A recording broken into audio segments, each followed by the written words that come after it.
खुदा के कलाम में लिखा है कि खुदा के हजूर में कामिल शादमानी। कितनी शादमानी? कामिल, आधी नहीं, थोड़ी नहीं, बल्कि कामिल। कुछ बाकी नहीं रह जाता। हर तरह का डिप्रेशन, ऑपरेशन, ऑब्सेशन जब हम खुदा के हजूर में आते हैं चला जाता है। हालेलुया। खुदा के जिंदा कलाम मुकद्दस की तरफ रुख करेंगे। लूका की मार्फत इंजीली बयान, उसका 15वां बाब, उसकी 11वीं आयत से 24वीं आयत तक खुदा के कलाम में से तलावत करेंगे। लूका की मार्फत इंजीली बयान, उसका 15वां बाब, उसकी 11वीं आयत से लेकर 24वीं आयत तक खुदा के कलाम में यूँ लिखा है, फिर उसने कहा कि किसी शख्स के 2 बेटे थे। उनमें से छोटे ने बाप से कहा, ए बाप, माल का जो हिस्सा मुझको पहुंचता है मुझे दे दे। उसने अपना माल मता उन्हें बांट दिया।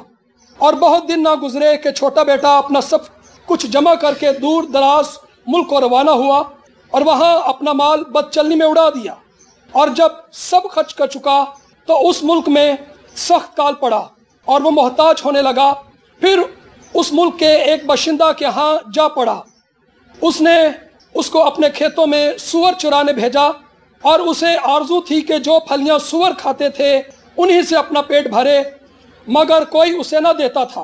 फिर उसने होश में आकर कहा, मेरे बाप के बहुत से मजदूरों को इफरात से रोटी मिलती है और मैं यहाँ भूखा मर रहा हूँ।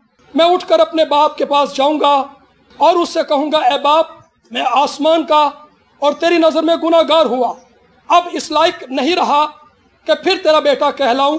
मुझे अपने मजदूरों जैसा कर ले। बस वो उठकर अपने बाप के पास चला। वो अभी दूर ही था कि उसे देखकर उसके बाप को तरस आया और दौड़कर उसको गले लगा लिया और चूमा। बेटे ने उससे कहा, ए बाप, मैं आसमान का और तेरी नज़र में गुनाहगार हुआ, अब इस लायक नहीं रहा कि फिर तेरा बेटा कहलाऊं।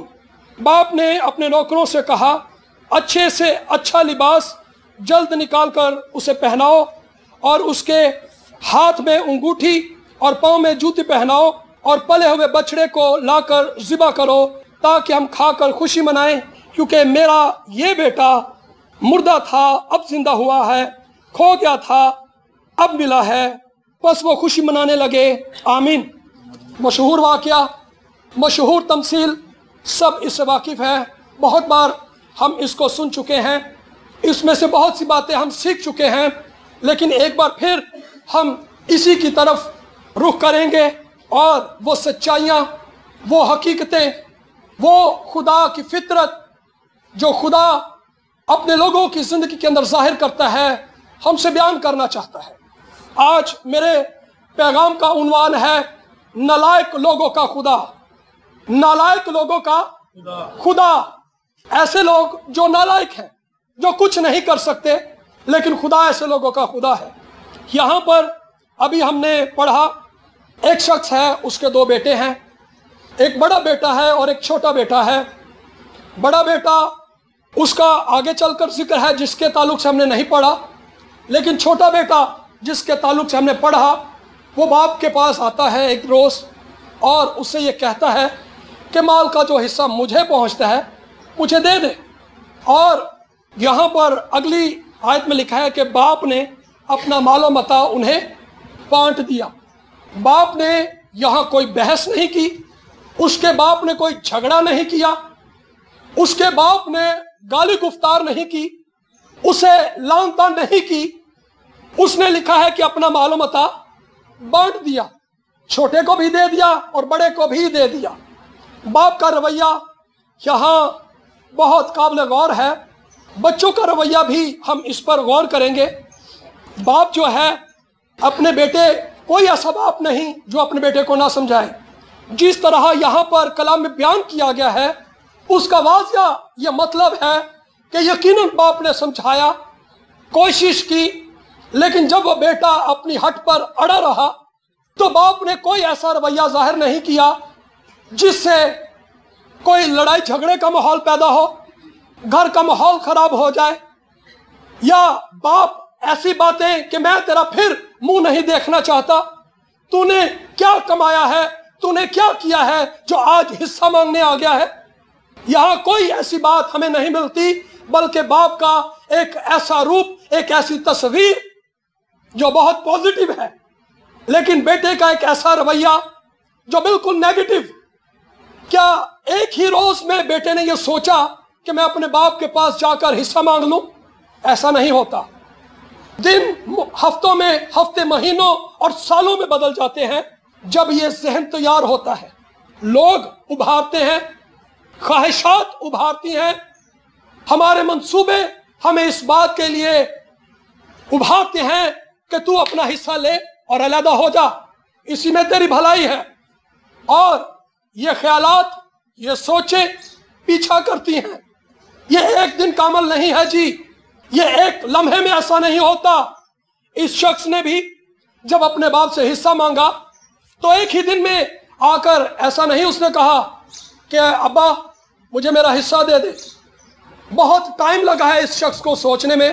لوگوں نے یقیناً اس کو تیار کیا، اس کو غلط مشورے دیے، ایسی باتیں، تو اپنے باپ کے پاس ہے، بہت غلامی کے اندر ہے، تو اپنی خواہشات کو پورا نہیں کر سکتا، تو آزاد زندگی بسر نہیں کر سکتا، تو جیسا چاہے ویسی زندگی بسر نہیں کر سکتا، اس لیے تیرے لیے بہتر ہے کہ تو الگ ہو جا۔ آج یہ ماحول ہمارے ارد گرد، ہماری فیملیز میں موجود ہے، ہمارے ملک کے یہی حالات ہیں۔ گھرانوں کے اندر اسی طرح سے لڑائی جھگڑا ہے۔ جب کوئی بیٹا باپ کے پاس آتا ہے تو اکثر اوقات باپ اپنے رویوں سے اپنے بچوں کو بدظن کر دیتے ہیں، اور بچے اس نہج پر پہنچ جاتے ہیں کہ وہ چیز جو ان کا حق تھا اس سے بھی دستبردار ہو جاتے ہیں اور تیار ہو جاتے ہیں اپنا سب کچھ جو ان کے باپ کے حصے کا تھا، جو ان کو ملنے والا ہے، اس سے دستبردار ہو کر وہ یہ کہتے ہیں مجھے اپنے باپ سے کچھ نہیں چاہیے، میں خود کماؤں گا، میں خود محنت کروں گا۔ میرے باپ نے مجھے تانا مارا ہے، میرے باپ نے میری انسلٹ کی ہے، میں کیا سمجھتا ہوں اپنے باپ کو؟ کیا میں کما نہیں سکتا؟ کیا میں پڑھا لکھا نہیں ہوں؟ کیا مجھے سمجھ بوجھ نہیں ہے؟ کیا میں محنت نہیں کر سکتا؟ میں سخت ترین حالات میں سے بھی گزر جاؤں گا، لیکن تو بھی اپنے باپ کے کسی حصے کو اپنا نہیں کہوں گا۔ ماں باپ کے سخت رویے بچوں کو بدظن کر دیتے ہیں، لیکن یہاں پر جس باپ کے رویے کا ذکر ہے بہت پازیٹیو ہے۔ جب اس کا بیٹا آتا ہے اس کے پاس تو کلام میں لکھا ہے کہ وہ بڑے آرام سے اس کو دے دیتا ہے اس کا حصہ۔ لیکن آج افسوس کا مقام ہے کہ ماں باپ کو اپنی موجودگی میں ہی، اپنی حیاتی میں ہی، اپنے جیتے جی اپنے بچوں کو ان کا حصہ بانٹ دینا چاہیے تاکہ وہ ان کے مرنے کے بعد لڑائی جھگڑوں کے اندر نہ پڑ جائیں۔ لیکن افسوس کا مقام ہے کہ ماں باپ ان باتوں کو سنجیدہ نہیں لیتے۔ اگر وہ اپنے جیتے جی اپنے بچوں کے حصوں کو بانٹ دیں تو کل کو آنے والے دنوں میں بچے اپنے بہن بھائیوں سے ملنے کے قابل رہتے ہیں۔ یہ مال و دولت، یہ دنیاوی چیزیں یہ رشتوں کو دور کر دیتی ہیں، جدائیاں لے آتی ہیں، نفرت پیدا ہو جاتی ہے، ایک دوسرے کے لیے دل میں ملنے کو دل نہیں کرتا، دیکھنے کو دل نہیں کرتا۔ میں تو اس کا منہ نہیں دیکھنا چاہتا، میں نے تو جیتے جی اس کے اوپر مٹی ڈال دی ہے۔ اور اس کا ذمہ دار وہ بچے نہیں بلکہ والدین ہیں جو بچوں کو اس مقام پر لے آتے ہیں۔ یہ ماں باپ کی ذمہ داری ہے کہ وہ اپنے جیتے جی اپنے بچوں کے حصوں کو بانٹ دیں تاکہ بچے صلح سے، محبت سے ایک دوسرے کے ساتھ ملتے رہیں۔ افسوس کا مقام جب یہ بچہ اپنے برے رویے سے، بری خواہشات کی وجہ سے، برے مشوروں کی وجہ سے اپنے باپ کے پاس سے چلا جاتا ہے تو بری لتوں کے اندر پڑ جاتا ہے، اور وہاں پر لکھا ہے کہ سب بد چلنی میں اڑا دیتا ہے، اور جب بھوک کے لالے پڑتے ہیں اس کو، اس وقت سوچتا ہے، جب کوئی اس کا ساتھ نہیں دیتا اس وقت اس کو وہ باتیں یاد آنا شروع ہوتی ہیں۔ جب ہم خوشحالی کے دنوں سے گزر رہے ہوتے ہیں ہمیں کسی شخص کا پازیٹیو پوائنٹ نظر ہی نہیں آتا، ہمیں سب باتیں نیگیٹو نظر آتی ہیں۔ فلاں جگہ میرے باپ نے مجھے یہ کہا تھا، میں کچھ لینے لگا تو میرے باپ نے مجھے ڈانٹ دیا، پیسے مانگے تو مجھے بڑی باتیں سنا کر دے تو دیے لیکن بڑی باتیں سنا دی۔ ایسی باتیں یاد آتی ہیں جب جیبیں بھری ہوں، خوشحالی ہو، پھر اچھی باتیں یاد نہیں آتی، پھر بری باتیں یاد آتی ہیں۔ ایماندار بھی جب خوشحالی کے دنوں میں سے گزر رہے ہوتے ہیں، جب ان کی دعاؤں کا جواب آ رہا ہوتا ہے، تو وہ یہی سمجھتے ہیں کہ ہم ٹھیک ڈگر پر چل رہے ہیں۔ میں نے اپنے تجربوں سے یہ بات دیکھی اور سیکھی۔ کلام مقدس اس بات کی بڑی زوردار دلیل دیتا ہے، بھرپور دلیل دیتا ہے کہ ہماری زندگی میں ہماری کامیابیوں سے زیادہ ہماری ناکامیاں ہمیں درست راہ پر لے کر آتی ہیں۔ ناکامیوں میں، بے دلی میں، مایوسی میں جس قدر ہم سوچنے کے لیے تیار ہو جاتے ہیں، ہم کبھی بھی اپنی خوشحالی کے دنوں میں نہیں سوچتے اور سوچنا بھی نہیں چاہتے۔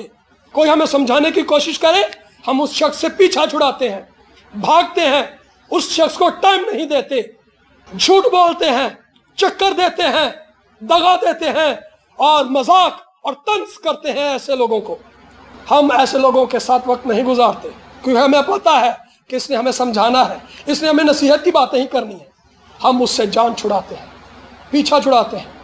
لیکن میں سمجھتا ہوں کہ جتنا زیادہ ناکامی سکھاتی ہے، کامیابی اتنا نہیں سکھاتی، بلکہ اکثر اوقات کامیابی گمراہ کر دیتی ہے۔ انسان خود کو راست باز جاننے لگتا ہے، سارا کریڈٹ، ساری عزت، سارا جلال خود کو دیتا ہے۔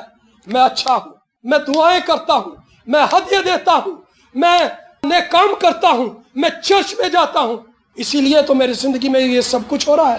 غور کیجئے، اگر میری اور آپ کی زندگی کے اندر ایسے حالات موجود ہیں یا اگر ہم ایسی سوچوں کا شکار ہیں تو خبردار ہوئیے، دھیان کیجئے، یہ موقع ہے۔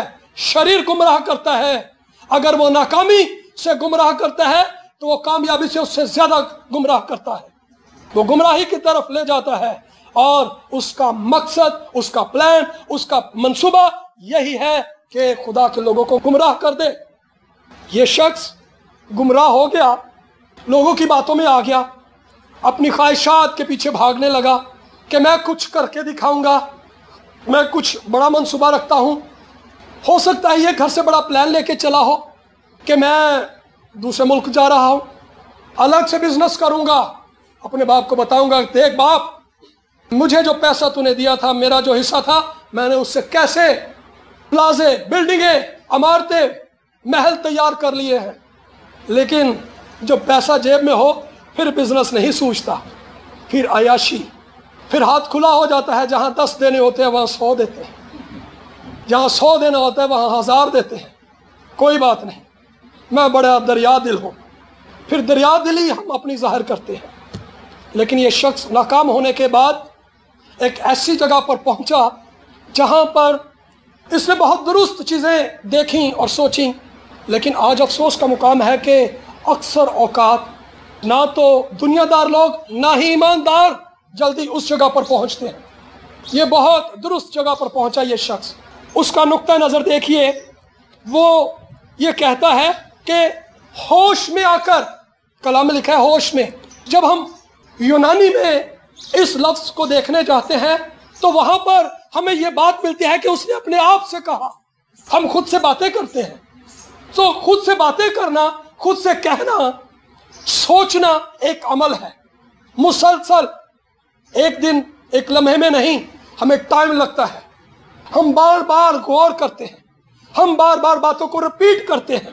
اس شخص نے اپنے آپ سے کہنا شروع کیا، اپنے رویوں پر غور کرنا شروع کی، اپنے باپ کے رویوں کو دیکھنا شروع کیا، تب یہ ایک جگہ پر پہنچا اور یہ کیا کہتا ہے کہ میں اٹھ کر اپنے باپ کے پاس جاؤں گا۔ کس کے پاس جاؤں گا؟ اور اس سے کہوں گا کہ میں آسمان کا اور تیری نظر میں، اس نے سب سے پہلے کہا کہ میں آسمان کا اور تیری نظر میں، دو باتیں اس نے اقرار کیا ہے۔ آسمان یعنی خدا کا کسبیوں کے ساتھ تعلقات بنانے والا، عیاشی کرنے والا، خدا کے کلام، اس کے احکامات کے خلاف جانے والا، اس کو یہ سمجھ آ گئی کہ میں نے خدا کا گناہ کیا ہے۔ اس نے اپنے رویوں کو دیکھنا شروع کیا اور پھر اس نے کہا کہ میں نے باپ تیری نظر میں گناہ کیا ہے، اور वो दुरुस्त जगह पर पहुंचता है, अपने बाप को दुख देकर आता है। वो कोई बाप ये नहीं चाहता कि उसका बेटा दुनियादारी के अंदर, गुनाह के अंदर और बुरी सोसाइटी के अंदर ज़िंदगी गुजारे। हर बाप की ये ख्वाहिश है कि उसका बेटा जितनी उसने तरक्की की है उससे ज़्यादा करे, लेकिन ये बेटा नाकाम हो जाता है और अपने बाप के पास आता है और बाप के पास आकर वही बात कहता है कि बाप, मैं आसमान को और तेरी नज़र में गुनाहगार हुआ। और बाप क्या करता है, यहाँ पर लिखा है कि दौड़कर उसको गले लगाता है। लिखा है कि उसके बाप ने कहा अच्छे से अच्छा लिबास, मतलब ये कि वो लिबास जिसमें वो आया था ना अच्छा था बल्कि गंदा था, इस लायक नहीं था कि उसका बेटा उस लिबास में रहे। उसने गंदे लिबास में, वैसे ही हालत में जिस हालत में वो आया था, उसके बाप ने उसको गले लगा लिया और लिखा उसको चूमने लगा। सूरों के साथ रहने वाला, ऐसे शख्स को जो सूरों के साथ रहता हो, गंदा मैला कुचैला, हो सकता है कई रोज से वह नहाया ना हो, लेकिन बाप की मोहब्बत, बाप का दिल उसके लिए भर आया। लिखा बाप को तरस आया और उसने बेटे को चूमा। एक बाप का रवैया देखिए अपने बेटे के लिए। जब उसने समझाने की कोशिश की, नहीं समझा, उसने अपने बेटे को जाने दिया और एक मुस्बत रवैये से उसका इंतजार भी करने लगा। लेकिन यहाँ देखने में क्या है, माँ बाप फिर बच्चों का मुंह नहीं देखना चाहते। अब तू क्या लेने आया है? हाँ, पहले तो बड़ा गया था, बड़ी बातें सुना कर गया था, अब क्या लेने आया है? अब सब कुछ उड़ा दिया है। हाँ, लेकिन बाप का रवैया, बाप की तस्वीर उसके बिल्कुल गलत रवैये के बावजूद उसके लिए मुस्बत है। बाप इस बात के लिए मुंतजर है कि एक रोज़ मेरा बेटा तरबियत पाकर वापस लौट आएगा। लेकिन आज वालिदैन के रवैये बहुत दुख देने वाले हैं। एक सच्चा वाक़या, इंडिया का एक शख्स, पिछले दिनों ये वाक़या मुझे सुनने को मिला और बिलीव करें इस वाक़ये में बहुत सी बातें सीखने के लिए मौजूद हैं। भोपाल शहर का रहने वाला वह शख्स सुरेंद्र कुमार व्यास उसका नाम है। ठेकेदार वो शख्स था, अभी भी हयात है। उसका एक बेटा तालीम में इतना कामयाब नहीं था। वो कोशिश करता था उसका बेटा, लेकिन नाकाम हो जाता था।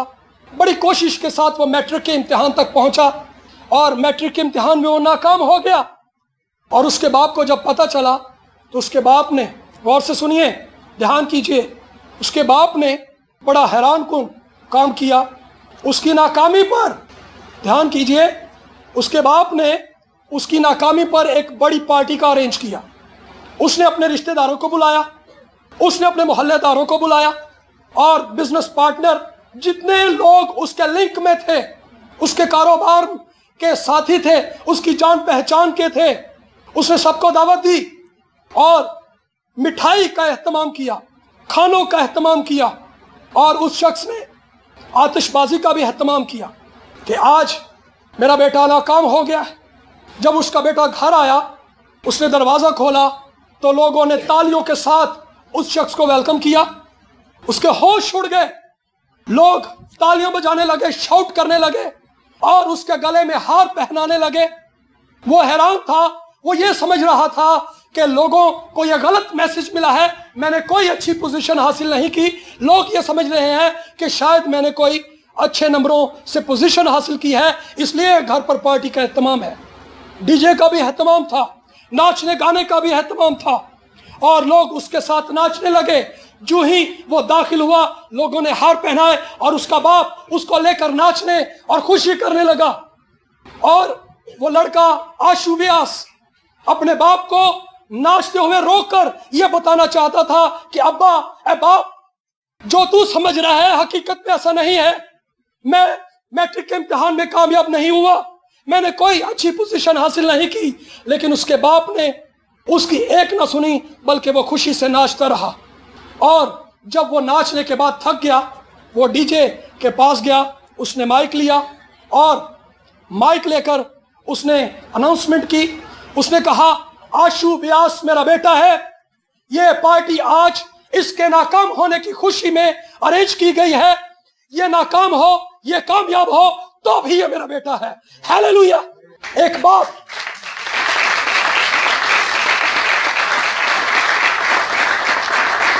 एक बाप का मुस्बत रवैया अपने बेटे के लिए, वो ऐलान करता है अपने बेटे के लिए, मेरा बेटा नाकाम हो गया है, कोई बात नहीं, इसकी नाकामी इस बात को कभी मुझसे दूर नहीं कर सकती कि ये मेरा बेटा है। अगर ये मैट्रिक इम्तिहान में फेल हो गया है, कोई बात नहीं, ये फिर कोशिश करेगा, ये कामयाब हो जाएगा।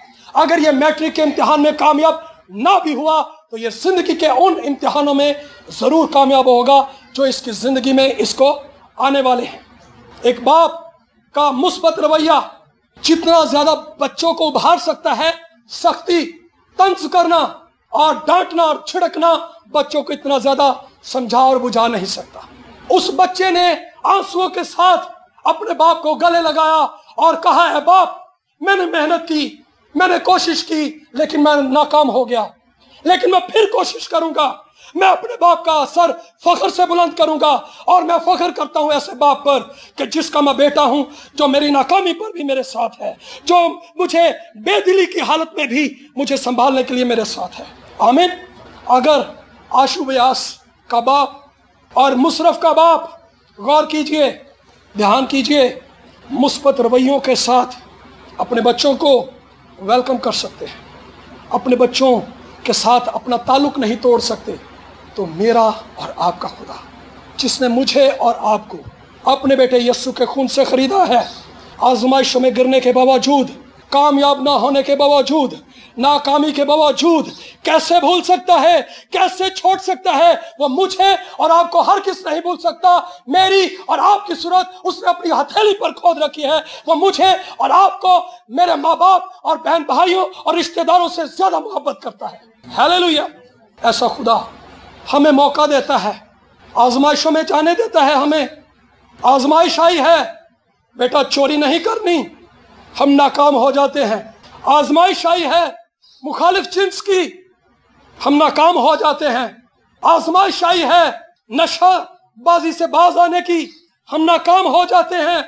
आजमाइश आई है बदखोई, चुगली, ऐबजोई से बचने की, हम नाकाम हो जाते हैं। आजमाइश आती है कि बेटा दुआ कर पहले, हम नाकाम हो जाते हैं। आजमाइश आती है कि बेटा तूने हदिया देना है, हम सोचते हैं कि मेरे तो इतने अखराजात हैं, हम नहीं देते, हम नाकाम हो जाते हैं। हमारी कोई भी नाकामी, हमारा कोई भी रवैया इस सच्चाई को, इस हकीकत को, अटल हकीकत को कभी नहीं बदल सकता। वो सब जो यस्सु के खून से खरीदे हुए, यस्सु के खून से धुले, वो खुदा के बेटे और बेटियां हैं। आमीन। ये एक अटल हकीकत है। हम बारहा ईमानदार तौबा के बाद गुनाह में गिर जाते हैं, अपनी मसीही जिंदगी में चलते चलते राह से भटक जाते हैं और गुमराही में चले जाते हैं। महीनों सालों उससे दूर जिंदगियां गुजार देते हैं। लेकिन तो भी यह सच्चाई कभी नहीं बदल सकती कि खुदा के बेटे यस्सु ने मुझे और आपको अपने खून से खरीदा है। कलाम में लिखा है कि जितनों ने उससे कबूल किया, उसने उन्हें खुदा के फर्जंद होने का हक बख्शा, यानी उन्हें जो उसके बेटे को कबूल करते हैं। वो ना खून से, ना जिस्म की ख्वाहिश से, बल्कि खुदा से पैदा हुए। अगर आशू व्यास का बाप उसको रद्द नहीं करता, मुशर्रफ का बाप उसको रद्द नहीं करता, तो मैं आप लोगों को उभारूंगा आज सुबह, अपनी नाकामियों के बावजूद खुदा के पास आने में दिलेरी कीजिए, पीछे मत हटिए।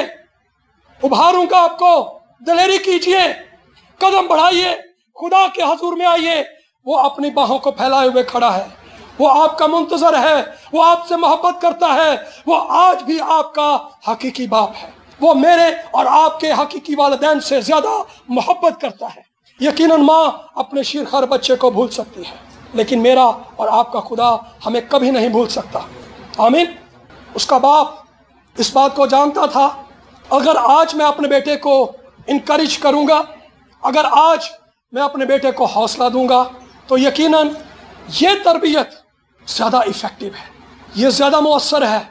माँ बाप गाली गुफ्तार करते हैं, लान तान करते हैं, बुलाना छोड़ देते हैं। नाकामी आई है, कोई बात नहीं, इनकरेज कीजिए बच्चों को तालीम के लिए, अपने बच्चों को इनकरेज कीजिए।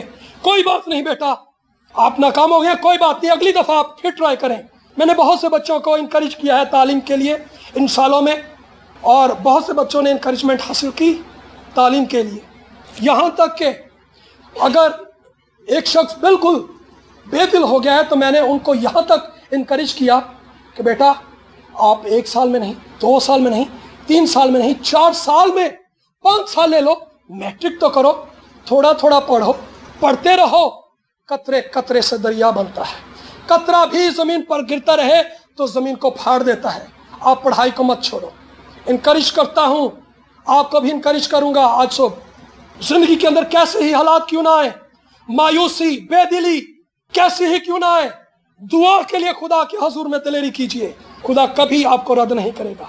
अगर एक दुनियादार बाप अपने बच्चों के साथ ऐसे रवैये से पेश आता है तो मेरा और आपका बाप किस कदर मेरे लिए और आपके लिए मुंतजर है। देखिए यहाँ पर फजल जो है हमें ज़्यादा मौसर तौर पर काम करते हुए नज़र आता है। खुदा का फजल हमें शरीयत से ज़्यादा ज़ोरावर नज़र आता है। वो काम जो शरीयत ना कर सकी, शरीयत लोगों को तब्दील नहीं कर सकती। शरीयत का मकसद ये था कि लोगों को ये बताया जाए कि तुम अमल नहीं कर सकते, तुम माँ बाप के हुक्मों को ताबेदारी नहीं कर सकते, तुम झूठ बोलना नहीं छोड़ सकते। क्योंकि जब हमें हुक्मों पर अमल करने को कहा जाता है हम नाकाम हो जाते हैं। तो शरीयत का मकसद भी यही था। लेकिन जो फजल है मोहब्बत की राह से असर करता है, और जो मोहब्बत उभारती है, जो मोहब्बत कन्विंस करती है, वो दुनिया की कोई चीज़ इतना ज़्यादा कन्विंस नहीं कर सकती। मुसरफ शख्स को भी उसके बाप की मोहब्बत ने और कायल कर दिया। उसको याद आई वो बातें कि मैं अपने बाप के पास जाऊंगा, मेरा बाप रहीम है, यकीनन वो मुझे कबूल कर लेगा। और यकीनन उसके बाप ने उसे कबूल कर लिया। आज सुबह आप लोगों को उभारूंगा अपने बच्चों के ताल्लुक से। गौर कीजिए, तवज्जो दीजिए तालीम के लिए ख़ास तौर पर। अगर वो जॉब कर रहे हैं, जॉब में नाकाम हैं, आप इनकरेज कीजिए अपने बच्चों को, अपने बच्चों को सिखाइए, उनके साथ टाइम स्पेंड कीजिए, अपना माइंड चेंज कीजिए। जो रवायती जहन माँ बाप दादा से चला आता था उसको बदलिए, अपने रवैयों को चेंज कीजिए, अपने बच्चों के लिए इनकरेज कीजिए कि बेटा कोई बात नहीं, हम आपके साथ हैं, आप पढ़ते रहो, आप ज़रूर कामयाब होगे। और ये बाप कहता है मेरा ये बेटा मुर्दा था, अब जिंदा हुआ है। मेरा ये बेटा, मुझे और आपको भी खुदा ऐसे हालात में से गुजरने देता है। ये मुसरफ नाकाम हो गया, आशू बयास नाकाम हो गया, मैं और आप ही नाकाम हो जाते हैं। मतलब हम लायक लोग नहीं बल्कि नालायक लोग हैं। लेकिन तो भी खुदा नालायक लोगों का खुदा फ़ख्र से कहता है कि मैंने दुनिया के हकीरों को, बेवजूदों को, कमज़ोरों को चुन लिया है ताकि ज़ोरावरों को शर्मिंदा करें, ताकि हिकमत वालों को शर्मिंदा करें। खुदा ने मुझे और आपको अपनी ज़ात को टटोलिए, देखिए कौन सी खूबी है हम में, कौन सी ऐसी बात है कि जो हम खुदा के सामने जाकर कह सकें। कोई भी तो नहीं। क्या पतरस बड़ा टैलेंटेड शख्स था, बड़ा स्कॉलर था, बड़ा मालदार था, मछलियाँ पकड़ता, बदबू आती थी उससे। अगर आज किसी की बगलों से वैसे स्मेल आती हो ना, हम उसके पास खड़े नहीं होते। किसी के मुंह से स्मेल आती हो हम उससे परहेज करते हैं। तो अंदाज़ा कीजिए पतरस का कि कौन उसके पास आता होगा, मछेरा, किस कदर स्मेल आती होगी। हाँ, तो हम लोग जो गुनाह से बदबूदार लोग थे, नालायक तरीन लोग, तौबा के बावजूद खुदा की शरीयत पर अमल नहीं कर पाते, उसके हुक्मों पर किस कदर नालायक हैं, लेकिन तो भी खुदा नालायक लोगों का खुदा कहलाता है। आमीन। खुदा जिंदा खुदा है।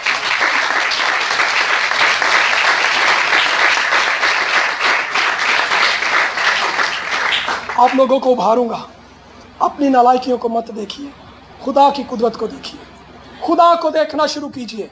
हमारा प्रॉब्लम यह है कि हम अपने आप को देखते हैं, अपने हालात को देखते हैं, अपनी नाकामियों को देखते हैं, लेकिन जिस लम्हे हम खुदा को देखना शुरू कर देते हैं, हमारी ज़िंदगी के अंदर माहौल बदल जाता है, हमारे हालात बदल जाते हैं, हमारी सोच बदल जाती है, हमारा रवैया बदल जाता है। और ये वो लम्हा होता है जब हम ईमान से भर जाते हैं।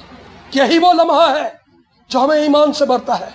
फिर हमारा दिल करता है कि हम दुआ करें, फिर हमारा दिल करता है कि हम खुदा के लोगों से रफ़ाकत रखें, हम खुदा हमारी जिंदगी के अंदर काम करना शुरू कर देता है।